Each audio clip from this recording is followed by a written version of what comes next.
Tipos de fundação ou tipos de fundações.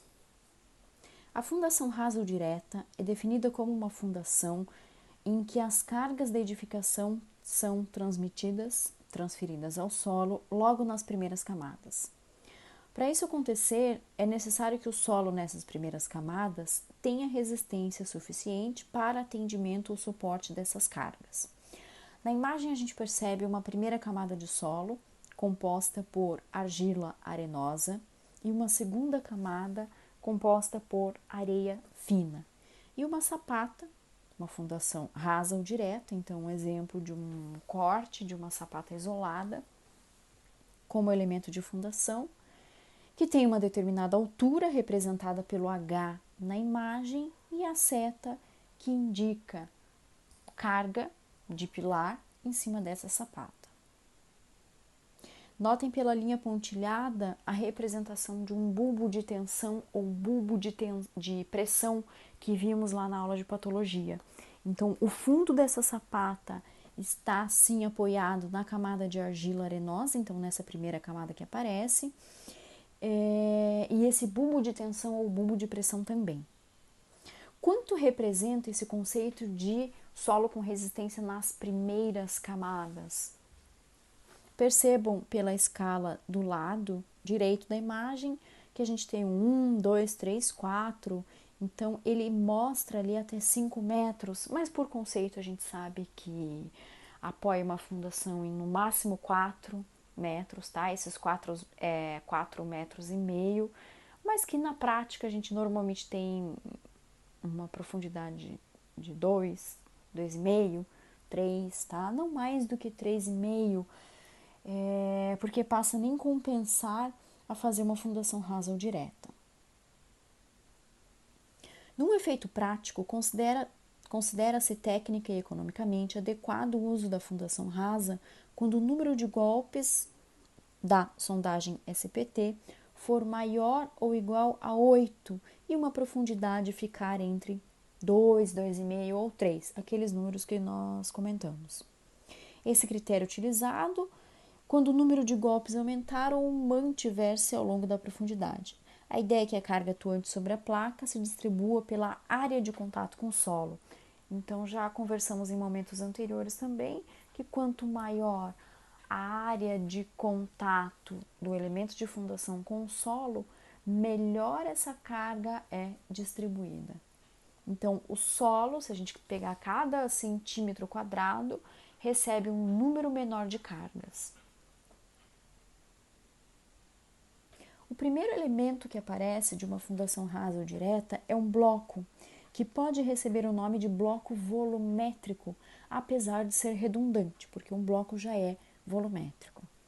Esse bloco é um elemento de fundação de concreto simples, ou seja, nós não temos armaduras. Ele é dimensionado de maneira que as tensões de tração sejam suportadas pelo concreto, sem necessidade de armadura. Alguém pode perguntar ali pela imagem, poxa professora, mas eu tô vendo esperas. Pessoal, são esperas para a gente fazer emenda entre bloco ou bloco volumétrico e pilares, tá? Não são armaduras de tração do bloco.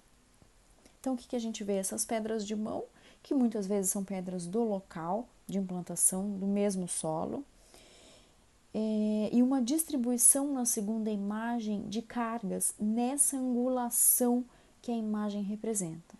Tá? Então, distribuição de uma carga concentrada que vem desse pilar centralizado em todo o fundo desse bloco.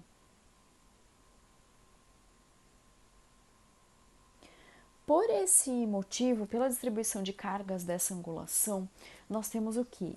Toda essa área que fica por fora dos dois lados, por fora desse bloco, fora da linha de angulação desse bloco, então aqueles dois pedacinhos nas laterais que não estão dentro dessas linhas, a gente considera de uma forma imaginária que esses dois pedaços não recebam carga. Então a gente teria o quê? Um concreto a mais, ou um uso de um material que não recebe carga nessas laterais. Então, isso já justifica o formato da sapata isolada, tá? E é o slide que vem a seguir. Então, a sapata isolada, por conceito, é um elemento de concreto armado. Percebam que agora a gente tem um concreto simples mais as armaduras. E é um elemento que tem a altura menor do que o bloco. Por quê? Porque a gente já usa essas armaduras para vencimento ou tração. Então, lembrando que o concreto simples é uma mistura daqueles materiais, concreto, cimento, areia, aditivos, água, a gente brita, e o que a gente não tem, pessoal, é realmente a armadura, tá? É a mistura dos materiais.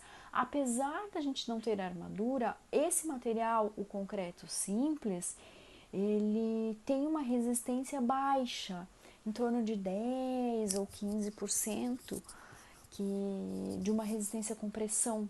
Então a resistência à tração é pequenininha, em torno de 10 ou 15%, mas ela existe, tá? Quando a gente observa um concreto simples, já sem as armaduras.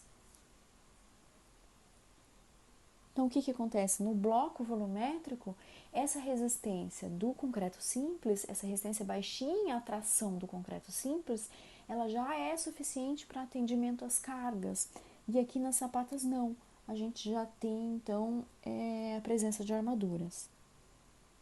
Agora sim, aparece nesse formato, pela imagem das sapatas, onde a gente obedece essa linha de angulação lá da imagem do bloco volumétrico, tá? Então, como aquele pedacinho, entre aspas, é indispensável para absorver as cargas e transferir ao solo nessas primeiras camadas, a gente já tem as sapatas isoladas que mostram um formato um pouquinho diferente do bloco, então sim, esses dois pedaços, né, de uma forma um pouquinho mais angular. Nessa primeira imagem que aparece, nós temos o quê? Duas sapatas isoladas, uma menor e uma outra maior, que obedecem também à forma dos pilares. Na primeira imagem ali da sapata menor, percebam que nós temos um pilar quadrado e, por consequência, uma sapata obrigatoriamente quadrada. Nessa figura, ou na sapata da direita, percebam que temos um pilar retangular e uma sapata obrigatoriamente retangular. Tá? Então, no projeto, se a gente tem um pilar quadrado, a gente tem que fazer projeto e execução de uma sapata quadrada. Se o pilar é retangular, projeto e execução obrigatoriamente de uma sapata retangular. A segunda imagem agora aqui, pessoal, representa o quê? Uma sapata em todo lado, toda extensão de parede. O que isso indica? Que é um sistema autoportante, onde nós temos a parede ou as paredes como elementos estruturais. Então, normalmente uma alvenaria estrutural com bloco de concreto, onde a parede já tem função de estrutura, nós não temos os pontos demarcados de cargas concentradas desses pilares, então em toda a extensão a gente também, toda a extensão de parede a gente também precisa de um elemento de fundação. Então a gente passa a ter, de acordo com essa segunda imagem, uma sapata corrida, que faz todo o processo de fundação dessa parede, que também é uma carga distribuída. Na terceira e última imagem desse slide, a gente tem um processo ali de execução, uma fase de execução de uma sapata.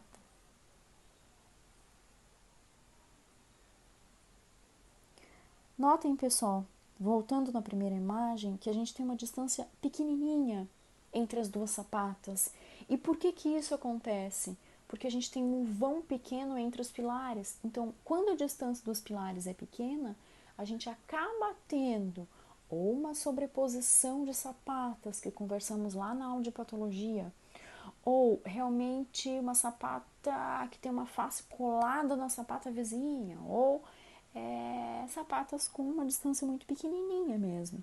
Então, existe a opção e fica a critério do projetista fazer essas duas sapatas do jeito que mostra a imagem ou fazer uma única sapata que recebe a carga de 2 pilares, que por conceito recebe a carga de 2 ou mais pilares, mas que a gente observa que normalmente a gente tem só 2, tá? Não 3, 4 pilares numa única sapata.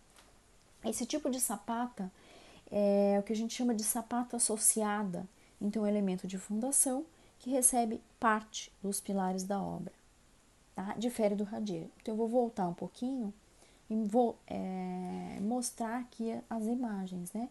De duas sapatas isoladas, uma sapata quadrada porque o pilar é quadrado, uma sapata isolada retangular porque o pilar é retangular, a execução e a sapata corrida, que mostra então a distribuição em todo o perímetro, né, ou extensão de parede. Esse slide representa a diferença entre sapata e bloco. Então, o que nós temos? Na primeira imagem, percebam o desenho mais angular de uma sapata, onde a gente tem um pilar, as armaduras desse pilar, e armaduras também na sapata, tá? Mais ao fundo da sapata, que são aquelas armaduras que realmente vão vencer a tração. E na imagem seguinte, então nessa imagem que aparece aqui para vocês, a imagem de um bloco com concreto simples, tá? Um bloco volumétrico sem as armaduras. Então reforço que essas armaduras que aparecem ali são na realidade esperas para pilar, tá? É para a gente fazer a junção elemento de fundação bloco ou bloco volumétrico e elemento estrutural pilar.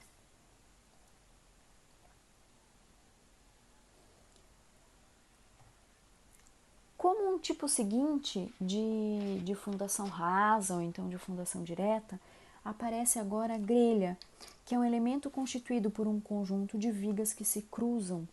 Essa grelha é normalmente utilizada em edificações mais leves, então com cargas mais baixas e que tem sim uma altura menor, tá? Ou um número menor de pavimentos. O que acontece? Normalmente a gente usa em casas térreas, sala comercial ou salas comerciais de no máximo 2 pavimentos e que mesmo assim a gente tem que ter um solo de bastante resistência ou mais elevada capacidade de suporte para que esse elemento de fundação, a grelha, consiga absorver as cargas da edificação ou da estrutura da edificação e transferir ao solo.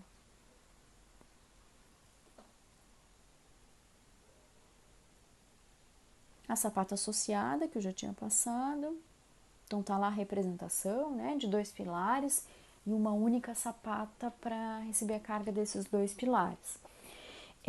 Notem, pessoal, que ideal se nós tivéssemos sempre a mesma carga ou no mesmo número de carga nos pilares vizinhos, tá? Até pelo dimensionamento da sapata, para ela não ficar nem superdimensionada e nem subdimensionada. Quando que isso acontece? Em fase de projeto, quando a gente tem uma estrutura bem modulada, que vem de uma arquitetura muito bem modulada. Então, a gente tem as mesmas cargas, ou então muito parecidas entre os 2 pilares, que vão receber essa única sapata. Quando a gente tem 2 pilares próximos, que deverão ter como elemento de fundação uma única sapata para atendimento a essas cargas, a gente tem como sim calcular, dimensionar, fazer projeto, depois execução de uma sapata. O que acontece é que teríamos então, de uma maneira conceitual, ou uma sapata com mais área de contato com o solo e mais armaduras e uma altura também maior para atendimento da maior carga, ou infelizmente essa sapata não ia suportar só ali a carga se a gente considerasse que os dois pilares tivessem mesmo a carga mais baixa, tá? Mas isso a gente vai ver lá na aula de dimensionamento de sapatas associadas. Vale a curiosidade, tá? Então já adiantei um pouquinho para vocês.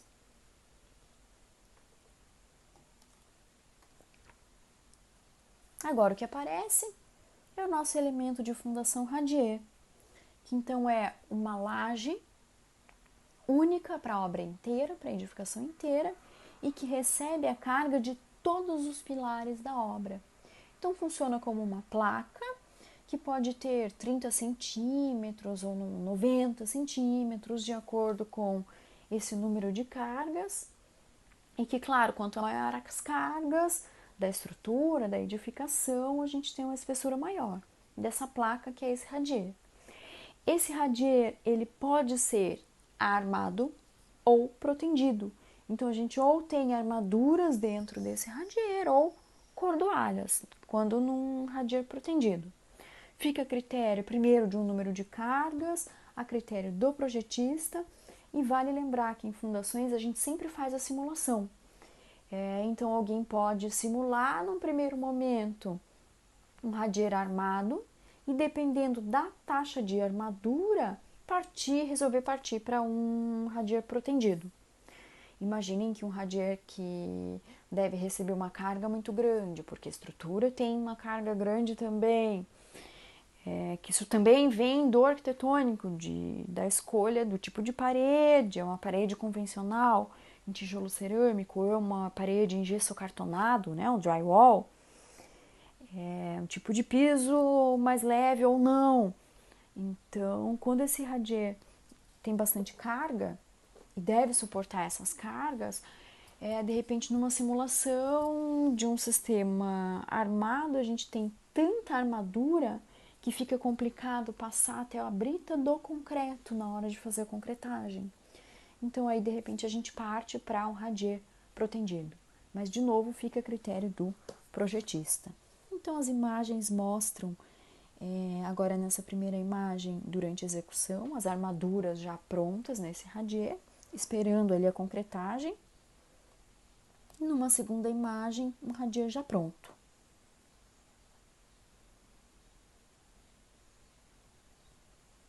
E aí a gente entra, então, em fundação profunda ou indireta. Fundações em estacas podem ser classificadas de acordo com o material constituinte, podendo ser de madeira, concreto, aço, metal e até mistas. Lembrando que uma estaca mista é a estaca que tem a mistura de dois materiais num mesmo elemento. É o mesmo conceito de estruturas. Então, quando a gente chama de um elemento misto, um elemento estrutural misto, um elemento de fundação misto, a gente tem que ter, por exemplo, uma chapa metálica que substitui a armadura, né? Uma chapa metálica mais o concreto. Então, tem que ter os dois materiais ali no mesmo elemento. De acordo com o processo executivo, podem ser separadas essas estacas segundo o tipo de deslocamento no solo que provocam, podendo ser estacas de substituição, por exemplo, estacas escavadas, onde removem o solo no espaço em que a estaca vai ocupar, e estacas de deslocamento, como as estacas cravadas, que deslocam o solo no espaço em que a estaca vai ocupar. Então, quando a gente fala em estaca de deslocamento, a gente basicamente percebe aqui na tabela que a gente fala de um sistema pré-moldado ou pré-fabricado, onde existe um processo de cravação das estacas, ou o famoso bate-estacas. Então, a gente desloca o solo para poder abrir um espaço para essa estaca. São exemplos: estacas em madeira, estacas pré-moldadas de concreto, estaca tipo Frank, e sem deslocamento, estacas escavadas, basicamente estaca raiz ou estacas raiz que não alteram o solo, então, ou pouco alteram, onde a gente faz uma injeção de grout, ou de uma argamassa, e essa estaca raiz realmente, o material, quando despejado no solo, vai procurando caminhos e que normalmente ficam parecidos com uma raiz, tá? E a estaca de substituição, basicamente as estacas escavadas, agora sim, é a exemplo da hélice contínua. Por quê? Porque é uma estaca moldada em loco, a gente não faz um esforço, uma força, como num bate-estacas, para essa estaca pronta já entrar no solo, mas a gente faz o quê? No processo de perfuração por um trado, a gente, enquanto sobe o trado e remove uma parte do solo, por dentro existe uma injeção, através de um mangote, mas existe uma injeção de concreto. Então a gente tira uma parte do solo e coloca concreto, tá? Por isso que é a estaca de substituição. Agora a gente vai ver uma a uma.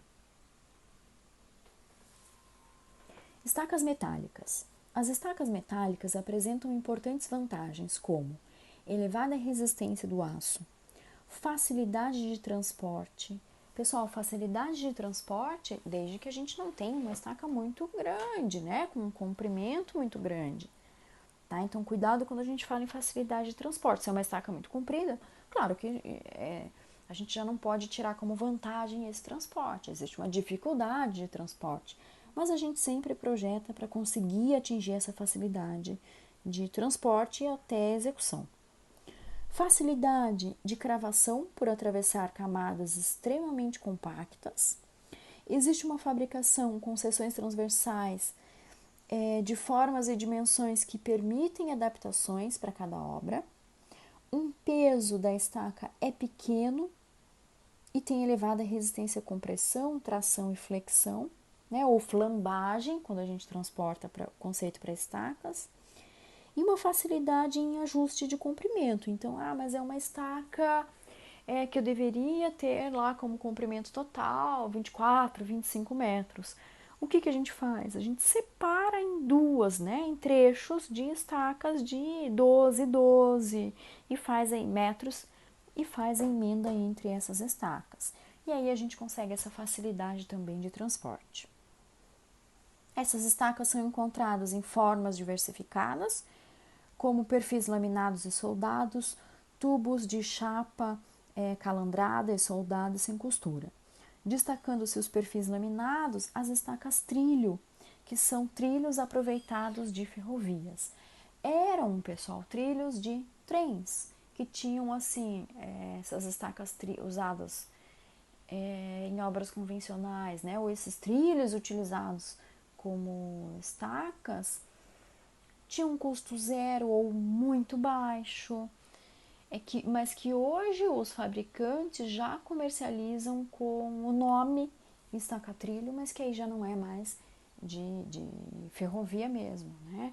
Já são feitas no mesmo formato, com a mesma capacidade de atendimento às cargas, mas que são produzidas sim na fábrica, na indústria, e que o pessoal vende, né? Comercializa com o nome estaca-trilho, mas que tem as mesmas vantagens e características.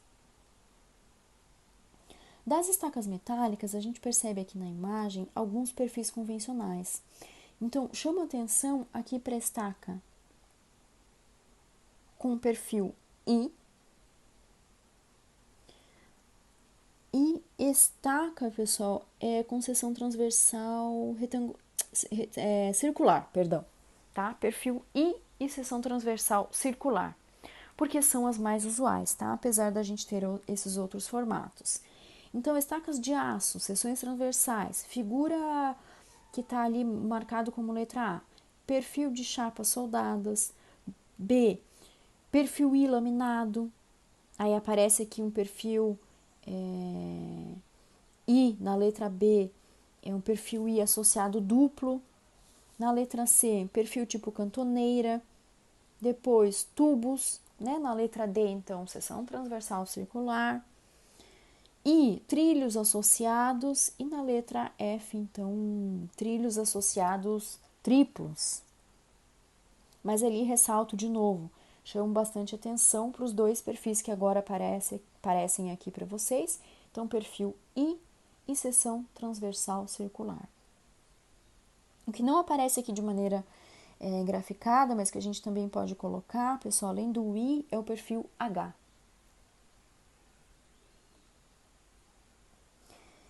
E agora a gente percebe o que? Vai aparecer no slide seguinte estacas de perfis de aço, as estacas mais utilizadas, tá? Os perfis convencionais através dessa tabela. Então, na tabela que também está lá no slide de vocês, tem assim, esses perfis, percebam I e H,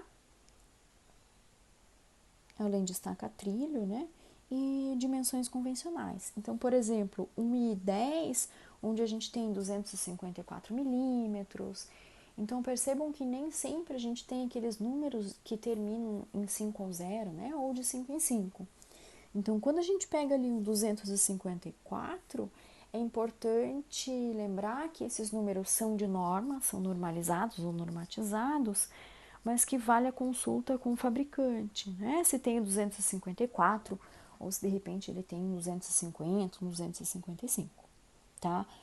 Lembrando que, de novo, esses números da tabela são números de norma, mas que vale consultar se o teu fabricante tem esses números. Senão, a gente especifica e solicita esses números de norma, tá? E a imagem que mostra estacas, então, metálicas no canteiro de obras, esperando ali a execução ou a cravação. E aqui na terceira imagem, já um processo de cravação dessas estacas. Notem pela imagem que a gente tem o quê? A cravação das estacas ainda numa escavação, então numa região onde a edificação vai ter um subsolo e que essas estacas podem funcionar também, claro que aquelas tem mais estaca para baixo, né, do solo. Então elas funcionam realmente como elemento de fundação e podem ainda servir, se a gente fizer emenda e der continuidade a essas estacas, elas podem servir como contenção, tá? E como parede do subsolo também. As estacas pré-moldadas ou pré-fabricadas de concreto, que são um exemplo clássico de estacas cravadas, possuem resistência aos agentes agressivos, têm a vantagem de um uso e bom controle tecnológico da confecção das estacas, principalmente se elas forem pré-fabricadas e não pré-moldadas. Então, podem ser produzidas, confeccionadas em fábrica ou no próprio canteiro de obra. E é inevitável citar a dificuldade de cravação quando o subsolo apresenta variações nas espessuras. Mas o que a gente faz? Então, um controle na previsão dos comprimentos dessas estacas. Quanto mais compactado o solo, mais difícil o processo de cravação. Imagem agora o figura 2, que mostra perfis convencionais das estacas. Então, aqui em estacas pré-moldadas de concreto ou pré-fabricadas de concreto, ressalto ali os perfis de uma estaca quadrada e uma estaca com seção transversal circular. E nas duas imagens ali embaixo, letras E e F, como que fica então a armação, as armaduras dessas estacas. Tá? Na sequência ali aparece então, na letra A, uma seção transversal quadrada, uma estaca quadrada. Na letra B, a gente tem então essa seção quadrada, mas com um furo central. Na letra C, seção transversal circular, que pode ter esse furo central ou não.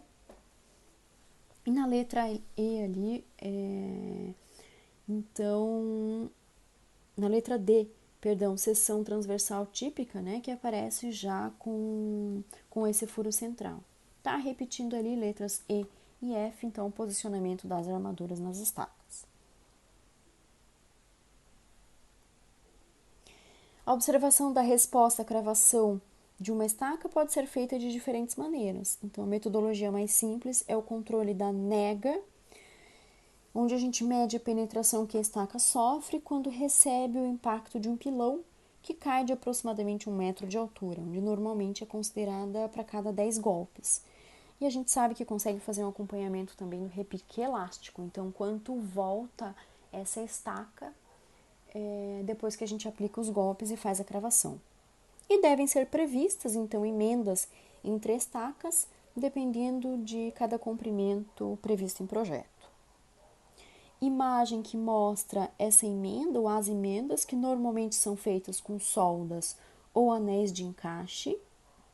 Então, aqui a gente tem um anel de emenda, uma solda elétrica, solda entre duas estacas, e esse anel de encaixe que realmente faz esse processo de encaixe das duas estacas, ele fica por fora Então, é envolto nas duas estacas. E uma tabela que mostra dimensões típicas dessas estacas. Então, ali a representação na tabela de uma seção transversal quadrada, estaca de 20 por 20, 25 por 25, 30 por 30, 35 por 35, e também opções em seções transversais circulares. Então, estaca com 25 de diâmetro, 20, 33, tá? E assim por diante. Fotos, imagens de estacas pré-moldadas. Uma primeira imagem as estacas já cravadas no solo. A segunda imagem durante um processo de cravação. E na terceira imagem, essa que aparece mais abaixo, então as estacas ali esperando no canteiro de obras, tá? Esperando a confecção. Confecção não, perdão, a cravação.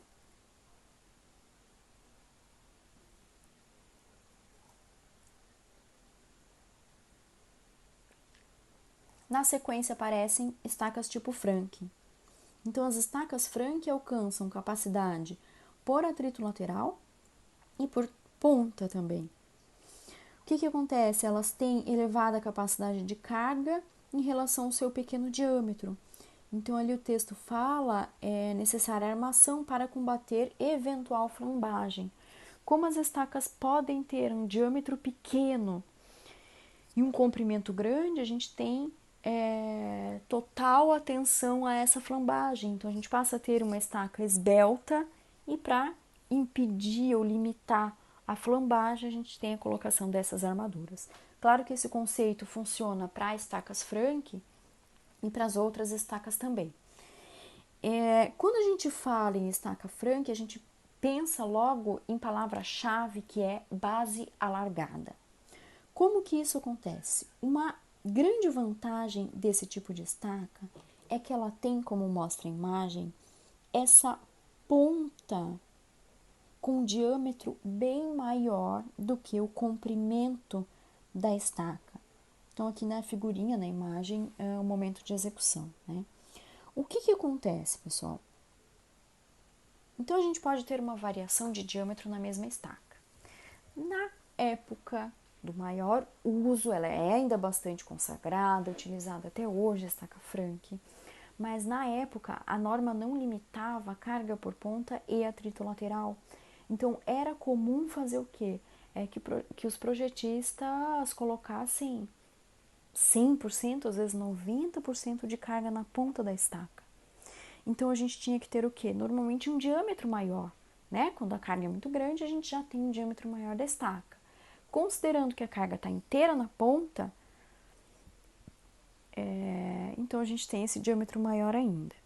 Esse tipo de estaca permite um diâmetro maior só na ponta. Então, notem que pela imagem a gente tem um fuste, esse comprimento de estaca com um diâmetro bem menor, tá? Por quê? Porque é a extensão de estaca onde a gente tem o atrito lateral. E na ponta, esse diâmetro maior. Então, a vantagem desse tipo de estaca é que a gente não precisa ter um diâmetro, por exemplo, de 1,20 m, 90 centímetros, grande em toda a estaca, mas só nessa ponta. Então, quando a gente fala em estaca Frank, fala em base alargada. Na sequência, estacas escavadas com fluido estabilizante ou com lama bentonítica. Então, é característica comum na execução das estacas, perfuração do solo com a remoção desse material e, na sequência, então, um preenchimento por concreto, ou de concreto. Esse fluido estabilizante, pessoal, normalmente lama bentonítica, mas notem que o nome da estaca é estaca escavada com fluido estabilizante, tá? Então, normalmente, 99,9% das vezes, a gente tem como fluido estabilizante a lama bentonítica. Mas o nome da estaca não é estaca com lama bentonítica, é estaca escavada com fluido estabilizante. Tá. O que acontece? Esse fluido estabilizante, que normalmente é a lama bentonítica, ele colabora, então, no suporte das paredes do solo. Então, imaginem que quando a gente faz uma escavação com trado e retira muito rapidamente esse trado, parte desse solo que é parede da estaca, ele pode cair, entre aspas, no buraco, na perfuração da estaca. Então, a gente precisa, sim, é que o concreto saia por dentro desse mangote, dentro do trado que a gente tem um mangote, já vai aparecer a imagem. A gente precisa que o concreto saia numa velocidade que esse solo não caia nesse buraco ou nessa perfuração, tá? Mas então, como uma experiência, a gente tem essa lama bentonítica que faz um pouco dessa contenção da parede da estaca.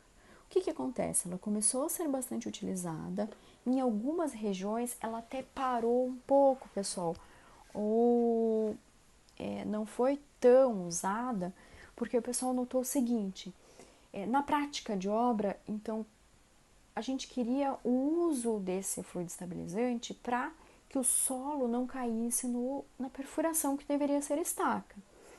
O que aconteceu é que, dependendo das características dessa lama, entrava lama e não o solo nesse local que deveria ser ocupado por concreto. Resultado, em algumas situações que variam de acordo com o material, com a qualidade da mão de obra, mas em algumas situações a gente viu que esse fluido estabilizante não tinha essa eficiência toda esperada, tá? Mas vale como um tipo de estaca utilizada e fica aí marcada então pela contenção das paredes da estaca através desse fluido estabilizante, que normalmente é a lama bentonítica.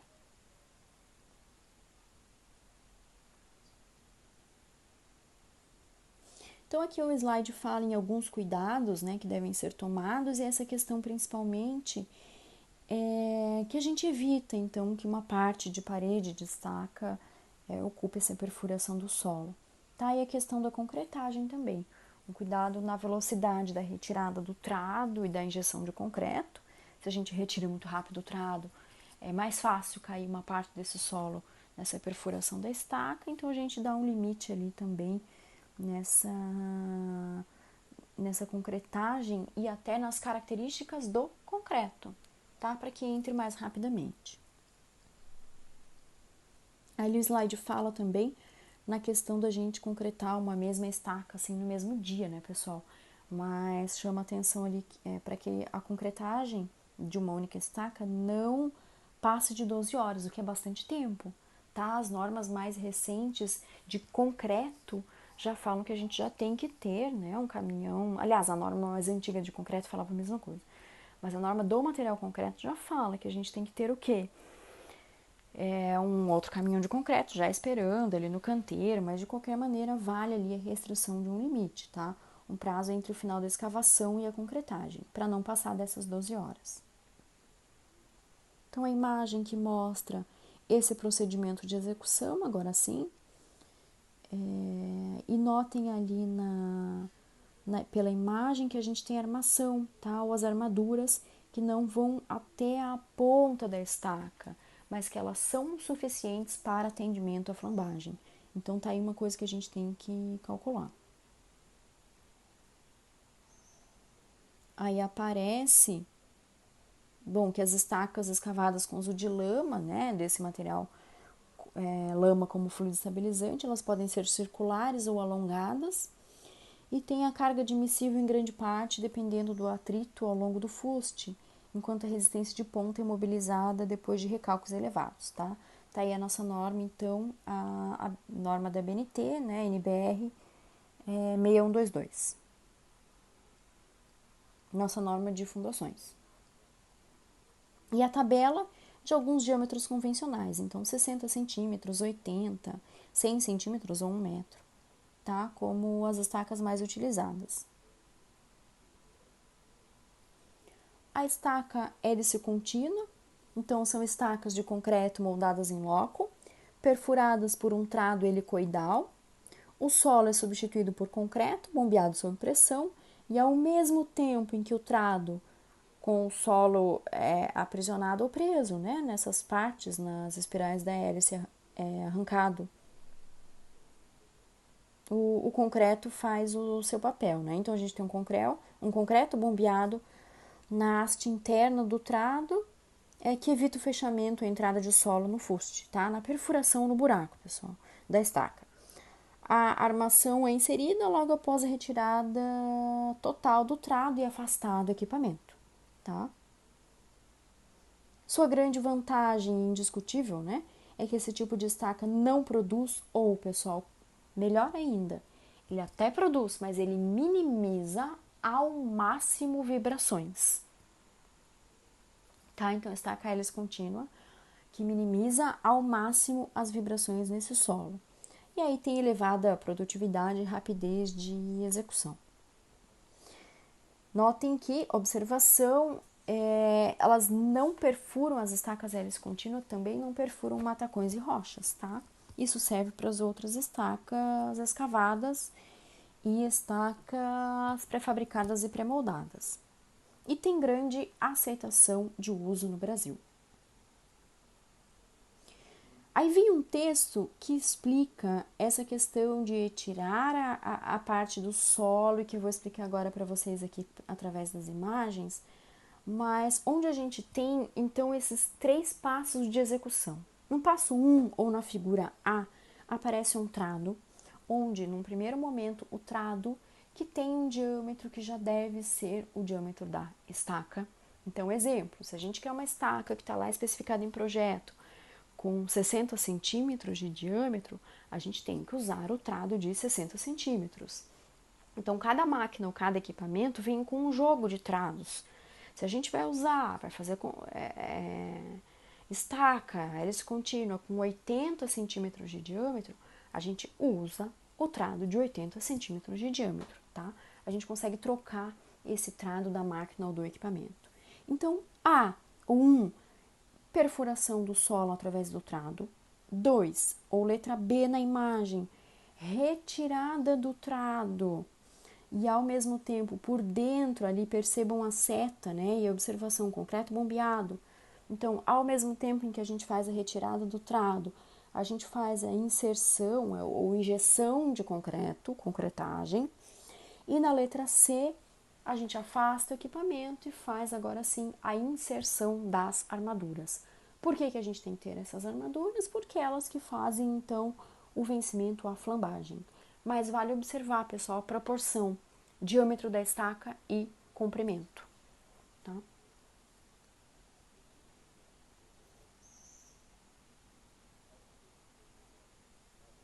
Na imagem seguinte, então agora o slide seguinte, que mostra diâmetros convencionais, 40, mas que na realidade, quando a gente percebe em obra assim, que o 40 é muito pequenininho. Então, algumas fornecedoras, até do equipamento e depois desse tipo de estaca, né, empresas que fazem a confecção das estacas hélice contínua já tem o trado com 45 de diâmetro e não os 40 centímetros, tá? Mas então a gente tem estaca com 60, 50, 70, 80, 90, 1 metro, chega a 1,90, um diâmetro mais convencional de uma estaca hélice contínua. Ali a observação, as elevadas capacidades de carga e transferência de cargas, também por atrito lateral, colaboram para a aceitação das estacas hélice contínua em diversas regiões do Brasil. E uma imagem, 2 fotos de um equipamento mesmo, de uma que faz a confecção, né, de uma estaca hélice contínua. Então a gente percebe o trado, um pouco de solo já retido nesse trado, e aqui o final da concretagem, o trado praticamente já fora do solo, né? Em volta a gente vê esse solo que parece uma lama mesmo, mais uma parte desse solo. Então aqui a gente já sabe que a estaca já foi confeccionada, tá? Então estamos ali no final da etapa B ou do item 2, onde a gente faz a retirada do trado e ao mesmo tempo a injeção do concreto. O trado já está todo ali em cima, então agora o passo seguinte seria afastar o equipamento e fazer a inserção de armaduras.